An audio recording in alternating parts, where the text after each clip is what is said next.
आज हामी च्याउ खन्न गएको हो वनतिर अनि छोरीको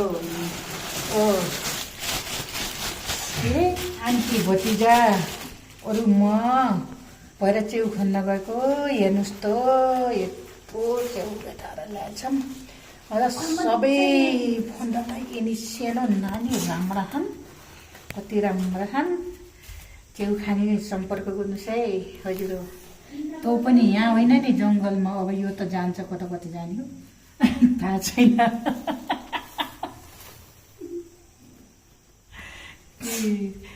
राम्रो छ च्याउ, राम्रो छ।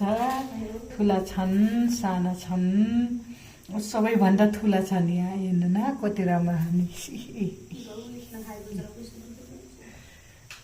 कति राम्रा राम्रा छन्। अरू ठुला पनि छ नि, कति ठुला ठुला नि छन्, अझै ठुला पनि छ नि। र धेरै चाहिँ साना छ, 2000 पक्का छन्।